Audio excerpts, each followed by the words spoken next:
ಸಿದ್ದರಾಮಯ್ಯ ಹಾಗೂ ಡಿಕೆ ಶಿವಕುಮಾರ್ ಒಟ್ಟಿಗೆ ಹೋದ್ರೆ ಕೆಲಸ ಆಗುತ್ತೆ, ನೀವು ವಿರುದ್ಧವಾಗಿ ಹೋದ್ರೆ ನಮಗೆ ಕಷ್ಟ ಆಗುತ್ತೆ. ಹೀಗಂತ ಕಲಬುರಗಿ ಜಿಲ್ಲೆ ಜೇವರ್ಗಿ ಪಟ್ಟಣದಲ್ಲಿ ನಡೆದ ಕಲ್ಯಾಣ ಪಥ ಕಾರ್ಯಕ್ರಮದಲ್ಲಿ ಎಐಸಿಸಿ ಅಧ್ಯಕ್ಷ ಮಲ್ಲಿಕಾರ್ಜುನ ಖರ್ಗೆ ಹೇಳಿದ್ದಾರೆ. ಇನ್ನು ಇಬ್ಬರು ಒಗ್ಗಟ್ಟಾಗಿ ಮುಂದೆ ಹೋಗಿ ಅಭಿವೃದ್ಧಿ ವಿಚಾರ ಬಿಟ್ಟು ಬೇರೆ ಯಾವುದನ್ನು ಮಾತನಾಡಬೇಡಿ ಎಂದು ಕಿವಿ ಮಾತು ಹೇಳಿದ್ದಾರೆ. ನಾನು ಹೇಳೋದೇನಂದ್ರೆ ಶಿವಕುಮಾರ್ ಸಿದ್ದರಾಮಯ್ಯ ಹಿಂಗೋದ್ರೆ ಸರಿ, ಹಿಂಗೋದ್ರೆ ನಮ್ಗೆ ತೊಂದರೆ. ಹೀಗೆ ಒಂದಾಗಿ ನೀವು ಹೋಗಿ ರಾಜ್ಯದ ಅಭಿವೃದ್ಧಿ ಕಡೆ ಹೆಚ್ಚಿನ ಗಮನವನ್ನು ಕೊಡ್ರಿ ಹೊರತಾಗಿ ನಾವು ಅಭಿವೃದ್ಧಿ ಬಿಟ್ಟು ಮಾತನಾಡಿದರೆ ಖಂಡಿತವಾಗಿ ಜನ ಎಂದು ನಮಗೆ ಮೆಚ್ಚೋದಿಲ್ಲ. ಪ್ರಧಾನಿ ಮೋದಿ 11 ವರ್ಷಗಳಲ್ಲಿ 11 ಸುಳ್ಳು ಹೇಳಿದ್ದಾರೆ ಅಂತ ಕಲ್ಯಾಣ ಪಥ ಯೋಜನೆ ಕಾರ್ಯಕ್ರಮದಲ್ಲಿ ಮಲ್ಲಿಕಾರ್ಜುನ ಖರ್ಗೆ ವಾಗ್ದಾಳಿ ನಡೆಸಿದ್ದಾರೆ. ಕಪ್ಪು ಹಣ, ಬುಲೆಟ್ ಟ್ರೈನ್ ಸೇರಿದಂತೆ ದೊಡ್ಡ ದೊಡ್ಡ ಸುಳ್ಳುಗಳನ್ನ ಹೇಳಿದ್ದಾರೆ. ಅವರ ಸುಳ್ಳುಗಳನ್ನ ಹೇಗೆ ನಂಬ್ತೀರಿ ಅಂತ ಪ್ರಶ್ನಿಸಿದ್ದಾರೆ.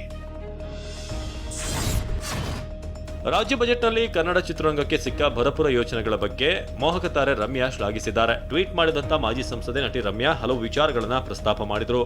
ಕನ್ನಡ ಚಲನಚಿತ್ರೋದ್ಯಮವನ್ನ ಪುನರ್ಜೀವನಗೊಳಿಸಲು ಕರ್ನಾಟಕ ಸರ್ಕಾರ ಕೈಗೊಂಡಿರುವ ಕ್ರಮ ಶ್ಲಾಘನೀಯ.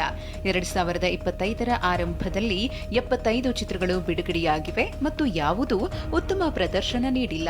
ಜನಸಾಮಾನ್ಯರಿಗೆ ಚಿತ್ರಮಂದಿರದ ಅನುಭವ ಅಷ್ಟು ದುಬಾರಿಯಾಗಿರುವುದು ಇದಕ್ಕೆ ಕಾರಣ. ಟಿಕೆಟ್, ಪಾಪ್ಕಾರ್ನ್ ಸೇರಿ 1000 ರೂಪಾಯಿಗಳಾಗ್ತಿತ್ತು. ಇದೀಗ ಟಿಕೆಟ್ 200 ರೂಪಾಯಿಗಳಿಗೆ ಸೀಮಿತಗೊಳಿಸಲಾದ ಕಾರಣ ವೀಕ್ಷಕರು ಮತ್ತೆ ಚಿತ್ರಮಂದಿರಗಳಿಗೆ ಬರುವ ಭರವಸೆ ನೀಡಿದೆ. ಇದು ರಾಜ್ಯ ಸರ್ಕಾರದಿಂದ ಉತ್ತಮ ಹೆಜ್ಜೆಯಾಗಿದೆ. ಸಿಎಂ ಸಿದ್ದರಾಮಯ್ಯ ಮಂಡಿಸಿದ 16ನೇ ರಾಜ್ಯ ಬಜೆಟ್ ಬಗ್ಗೆ ಹಲಾಲ್ ಬಜೆಟ್ ಅಂತ ಬಿಜೆಪಿ ಟೀಕಿಸಿದ್ದಕ್ಕೆ ಡಿಸಿಎಂ ಡಿಕೆ ಶಿವಕುಮಾರ್ ತಿರುಗೇಟು ನೀಡಿದ್ದಾರೆ. ಬಿಜೆಪಿಯವರು ಏನ್ ಬೇಕಾದ್ರೂ ಮಾತನಾಡ್ಲಿ, ಬಾಯಲ್ಲಿ ಸುಳ್ಳು ಹೇಳಬಹುದು ಅಲ್ವಾ? ಅದಕ್ಕೆ ಬಿಜೆಪಿಯವರು ಸುಳ್ಳು ಹೇಳ್ತಿದ್ದಾರೆ. ಆದ್ರೆ ಸಿಎಂ ಸಿದ್ದರಾಮಯ್ಯ ಐತಿಹಾಸಿಕ ಬಜೆಟ್ ಮಂಡಿಸಿದ್ದಾರೆ. ಕಲ್ಯಾಣ ಕರ್ನಾಟಕ ಅಭಿವೃದ್ಧಿಗೆ 5,000 ಕೋಟಿ ನೀಡಿದ್ದೇವೆ. 1,000 ಕೋಟಿ ವೆಚ್ಚದಲ್ಲಿ ಕಲ್ಯಾಣ ಪಥ ಯೋಜನೆಗೆ ಚಾಲನೆ ನೀಡಲಾಗಿದೆ ಅಂತ ಡಿಸಿಎಂ ಹೇಳಿದ್ದಾರೆ. ರಾಜ್ಯ ಬಜೆಟ್ ಕುರಿತು ಕಿಡಿಕಾರಿದ ಕೇಂದ್ರ ಸಚಿವ ಪ್ರಹ್ಲಾದ್ ಜೋಶಿ, ಗುತ್ತಿಗೆಯಲ್ಲಿ ಮುಸ್ಲಿಮರಿಗೆ ಮೀಸಲಾತಿ ಯಾಕೆ? ಅಲ್ಪಸಂಖ್ಯಾತರ ಮದುವೆಗೆ ಹಣ ಉಳಿದವರಿಗೆ ಯಾಕಿಲ್ಲ? ಇದೇನು ಪಾಕಿಸ್ತಾನವಾ ಅಂತ ಕಿಡಿಕಾರಿದ್ದಾರೆ. ಇನ್ನೊಂದೆಡೆ ಅಲ್ಪಸಂಖ್ಯಾತರ ಪರ ಪಾಕಿಸ್ತಾನ ಬಜೆಟ್ ಎಂದ ಬಿಜೆಪಿ ನಾಯಕರಿಗೆ ಡಿಸಿಎಂ ತಿರುಗೇಟು ನೀಡಿದ್ದಾರೆ. ಬಿಜೆಪಿಯವರಿಗೆ ಮುಸ್ಲಿಮರನ್ನ ಬೈಯುವುದೇ ಕೆಲಸ, ಪ್ರಹ್ಲಾದ್ ಜೋಶಿಗೆ ಏನ್ ಕೆಲಸ ಇದೆ ಅಂತ ಕಿಡಿಕಾರಿದ್ದಾರೆ. ಬಜೆಟ್ನಲ್ಲಿ ಸಿಎಂ ಸಿದ್ದರಾಮಯ್ಯ ಸಾಕಷ್ಟು ಸಾಲ ಮಾಡಿದ್ದಾರೆ ಎಂದ ಕೇಂದ್ರ ಸಚಿವ ಎಚ್.ಡಿ. ಕುಮಾರಸ್ವಾಮಿ ಇವರು ಸಾಲ ರಾಮಯ್ಯ ಅಂತ ಟೀಕಿಸಿದ್ರು. ಇದೀಗ ಎಚ್ಡಿಕೆ ಹೇಳಿಕೆಗೆ ಸಚಿವ ಕೆಎನ್ ರಾಜಣ್ಣ ತಿರುಗೇಟು ನೀಡಿದ್ದಾರೆ. ಅರಸು ಬಳಿಕ ಎಲ್ಲಾ ವರ್ಗಕ್ಕೆ ನ್ಯಾಯ ದೊರಕಿಸಿಕೊಟ್ಟಿದ್ದು ಸಿದ್ದರಾಮಯ್ಯ. ಅನ್ನಭಾಗ್ಯ ಯೋಜನೆಯನ್ನ ಬರೀ ಕಾಂಗ್ರೆಸ್ ಪಕ್ಷಕ್ಕೆ ಕೊಟ್ಟಿದ್ದಾರೆ. ಸಿದ್ದರಾಮಯ್ಯರನ್ನ ಅನ್ನರಾಮಯ್ಯ ಅಂತ ಜನ ಕರೆದ್ರು.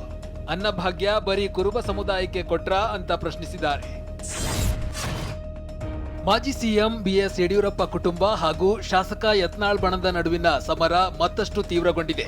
ಈ ಬಣ ಬಡಿದಾಟದ ನಡುವೆ ವೀರಶೈವ ಲಿಂಗಾಯತ ಮಹಾಸಭಾ ಎಂಟ್ರಿ ಕೊಟ್ಟಿದೆ. ಬಿಎಸ್ ಯಡಿಯೂರಪ್ಪ, ಬಿವೈ ವಿಜೇಂದ್ರ ಪರ ಚಿಕ್ಕಮಗಳೂರಿನ ರೇಣುಕಾಚಾರ್ಯ ಕಲ್ಯಾಣ ಮಂಟಪದಲ್ಲಿ ಸಮಾವೇಶ ನಡೆಸಲಾಗಿದೆ. ಯತ್ನಾಳ್ ಬಣಕ್ಕೆ ಸವಾಲ್ ಹಾಕಲಾಗಿದೆ. ಸಭೆಯಲ್ಲಿ ಮಾತನಾಡಿದ ಮಾಜಿ ಶಾಸಕ ರೇಣುಕಾಚಾರ್ಯ, ವಿಜಯೇಂದ್ರ ನಮ್ಮ ಭವಿಷ್ಯದ ನಾಯಕ, ಭವಿಷ್ಯದ ಸಿಎಂ ಅಂತ ಘೋಷಿಸುತ್ತೇವೆ. ವಿಜಯೇಂದ್ರ ಲಿಂಗಾಯತ ಸಮುದಾಯದ ಗಟ್ಟಿ ನಾಯಕ ಅಂತ ರೇಣುಕಾಚಾರ್ಯ ಹೇಳಿದ್ದಾರೆ. ಬಿಎಸ್ವೈ ವಿಜಯೇಂದ್ರ ಸಂಘಟನೆ ಬಿಜೆಪಿಯಿಂದ ಬಂದವರು. ಆದ್ರೆ ಬಣ ಅನ್ನೋರು 3 ಜನ ಸೇರಿದ್ರೆ ಬಣವಾಗಲ್ಲ, ಭಿನ್ನಮತೀಯರು ಅಂತಾರೆ ಅಂತ ರೇಣುಕಾಚಾರ್ಯ ಯತ್ನಾಳ್ ಬಣಕ್ಕೆ ಟಾಂಗ್ ಕೊಟ್ಟಿದ್ದಾರೆ. ಸಂದರ್ಭ ಬಂದಾಗ ಹಿಂದೂ ಹುಲಿ, ಉತ್ತರ ಕರ್ನಾಟಕ ಅಂತಾರೆ, ಕೆಲವು ಸಂದರ್ಭದಲ್ಲಿ ಪಂಚಮಸಾಲಿ ಅಂತಾರೆ. ಅವರ ಜೊತೆ ಯಾರು ಬ್ಯಾಕಪ್ ಇದ್ದಾರೆ ಅಂತ ಗೊತ್ತಿದೆ, ಸಂದರ್ಭ ಬಂದಾಗ ಹೇಳ್ತೇನೆ ಅಂತ ರೇಣುಕಾಚಾರ್ಯ ಗುಡುಗಿದ್ದಾರೆ. ಇನ್ನು ಕಳೆದ ಬಾರಿ ಬಿಎಸ್ವೈ ಅವರನ್ನ ಅಧಿಕಾರದಿಂದ ಇಳಿಸಿದ ಮೇಲೆ ಬಿಜೆಪಿಯಿಂದ ವೀರಶೈವ ಲಿಂಗಾಯತ ಮತಗಳು ದೂರವಾಗಿದೆ ಅಂತ ರೇಣುಕಾಚಾರ್ಯ ಹೇಳಿದ್ದಾರೆ.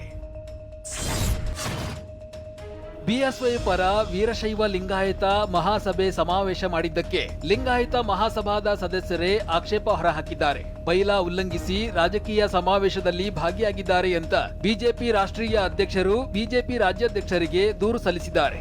ಸಮಾವೇಶದ ಕುರಿತು ವರಿಷ್ಠರಿಗೂ ದೂರು ನೀಡಿರುವ ಲಿಂಗಾಯತ ಮಹಾಸಭಾದ ಸದಸ್ಯ ವೀರೇಶ್, ಸಮುದಾಯಕ್ಕೆ ಸಂಬಂಧಿಸಿದ ಕಾರ್ಯಕ್ರಮ ಮಾಡಬೇಕು, ಅದನ್ನ ಬಿಟ್ಟು ರಾಜಕೀಯ ಕಾರ್ಯಕ್ರಮ ಬೈಲಾದಲ್ಲಿ ಇಲ್ಲ, ಪಕ್ಷದ ಕಿತ್ತಾಟಕ್ಕೆ ಮತ್ತು ಸಮಾವೇಶ ಮಾಡಲು ಸಂಘವಿಲ್ಲ ಅಂತ ಕಿಡಿಕಾರಿದ್ದಾರೆ. ಮುಡಾ ಪ್ರಕರಣದಲ್ಲಿ ಇಡಿ ನೋಟಿಸ್ ನೀಡಿದ್ದನ್ನ ಹೈಕೋರ್ಟ್ ತಡೆ ಹಿಡಿದಿದ್ದು ಸಿಎಂ ಪತ್ನಿಗೆ ಬಿಗ್ ರಿಲೀಫ್ ಸಿಕ್ಕಿದೆ. ಈ ಬಗ್ಗೆ ಪ್ರತಿಕ್ರಿಯಿಸಿರುವ ಕಾಂಗ್ರೆಸ್ ಎಂಎಲ್ಸಿ ಯತೀಂದ್ರ ಸಿದ್ದರಾಮಯ್ಯ, ನಮ್ಮ ತಾಯಿ ಮಾನಸಿಕವಾಗಿ ನೊಂದಿದ್ರು, ಆದ್ರೆ ಈಗ ಹೈಕೋರ್ಟ್ ತೀರ್ಪಿನಿಂದ ಸಮಾಧಾನವಾಗಿದೆ. ಏನು ತಪ್ಪು ಮಾಡದೇ ಇದ್ರೂ ಸುಮ್ಮನೆ ಗೂಬೆ ಕೂರಿಸಿದ್ರು ಅಂತ ಯತೀಂದ್ರ ಸಿದ್ದರಾಮಯ್ಯ ಹೇಳಿದ್ದಾರೆ. ಇನ್ನು ದಲಿತರಿಗೆ ಅನ್ಯಾಯ ಮಾಡಿದ್ದಕ್ಕೆ ಕುಂಟುತ್ತಿದ್ದೀರಿ ಅಂತ ಸಿಎಂ ಬಗ್ಗೆ ಬಿಜೆಪಿಯ ಛಲವಾದಿ ನಾರಾಯಣ ಹೇಳಿಕೆಗೆ ಎಂಎಲ್ಸಿ ಯತೀಂದ್ರ ಬೇಸರ ಹೊರಹಾಕಿದ್ದಾರೆ. ಎಲ್ಲರಿಗೂ ಮುಪ್ಪು ಬರುತ್ತೆ, ಕಾಯಿಲೆ ಬರುತ್ತೆ, ಸಾವು ಬರುತ್ತೆ. ಇಂತಹ ಕಾರಣಕ್ಕೆ ಬಂತು ಅಂತ ಟೀಕಿಸಿದ್ರೆ ಸಭ್ಯತೆ ಇರುತ್ತಾ ಅಂತ ತಿರುಗೇಟು ನೀಡಿದ್ದಾರೆ. ಗುಜರಾತ್ನ ನವಸಾರಿ ನಗರದಲ್ಲಿ ಅಂತಾರಾಷ್ಟ್ರೀಯ ಮಹಿಳಾ ದಿನಾಚರಣೆ ಅಂಗವಾಗಿ ನಡೆದ ಲಖಪತಿ ದೀದಿ ಕಾರ್ಯಕ್ರಮದಲ್ಲಿ ಪ್ರಧಾನಿ ಮೋದಿ ಭಾಗಿಯಾದರು. ಈ ವೇಳೆ ಮಹಿಳೆಯರ ಜೊತೆ ಮೋದಿ ಸಂವಾದ ನಡೆಸಿದ್ದಾರೆ. ಇದೇ ವೇಳೆ ದೇಶದಲ್ಲೇ ಮೊದಲ ಬಾರಿ ಪ್ರಧಾನಿಗೆ ಮಹಿಳಾ ಪೊಲೀಸರು ಭದ್ರತೆಯನ್ನ ನೀಡಿದ್ದಾರೆ.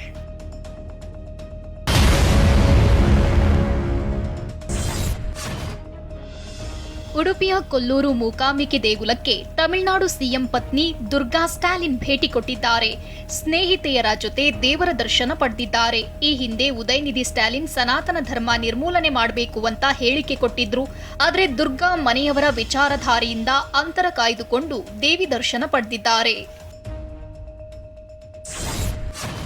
ತಮಿಳಿನ ಮಹಾನಟಿ ನಟಿ ಕೀರ್ತಿ ಸುರೇಶ್ ರಾಯಚೂರಿನಲ್ಲಿ ಶಾಪಿಂಗ್ ಮಾಲ್ ಉದ್ಘಾಟನೆ ಮಾಡಿದ್ದಾರೆ. ಬಳಿಕ ಮಾತನಾಡಿದ ಕೀರ್ತಿ, ಕನ್ನಡದಲ್ಲಿ ಪುನೀತ್ ರಾಜ್ಕುಮಾರ್ ಇಷ್ಟ ಎಂದಿದ್ದಾರೆ. ಬಾಲ್ಯದಲ್ಲಿ ರಾಜ್ಕುಮಾರ್ ಭೇಟಿಯಾಗಿದ್ದ ಕ್ಷಣವನ್ನ ನೆನಪಿಸಿಕೊಂಡಿದ್ದಾರೆ. ಒಳ್ಳೆಯ ಕಥೆ ಸಿಕ್ಕರೆ ಕನ್ನಡದಲ್ಲಿ ಖಂಡಿತವಾಗಿಯೂ ನಟಿಸ್ತೀನಿ ಅಂತ ಕೀರ್ತಿ ಹೇಳಿಕೊಂಡಿದ್ದಾರೆ.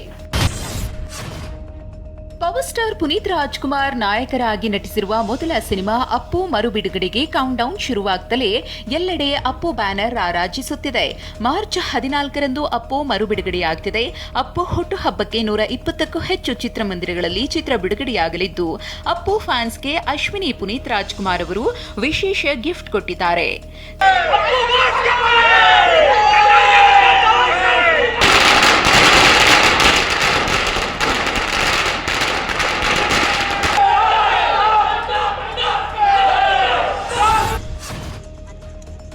ಛಾವಾ ಚಿತ್ರ ವೀಕ್ಷಿಸಿದ ಬಳಿಕ ಹಬ್ಬಿದ ವದಂತಿಯಿಂದಾಗಿ ಜನರು ರಾತ್ರೋರಾತ್ರಿ ನಿಧಿಗಾಗಿ ಹುಡುಕಾಟ ನಡೆಸಿದ ಘಟನೆ ಮಧ್ಯಪ್ರದೇಶದಲ್ಲಿ ನಡೆದಿದೆ.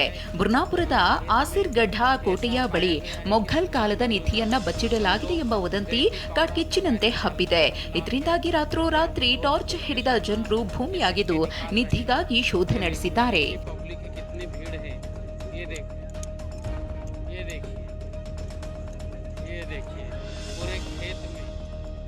सिरगढ़ का खेत है ये, वहाँ पर सोने के सिक्के मिल रहे, जैसा लोगों को पता चला सब आ गए.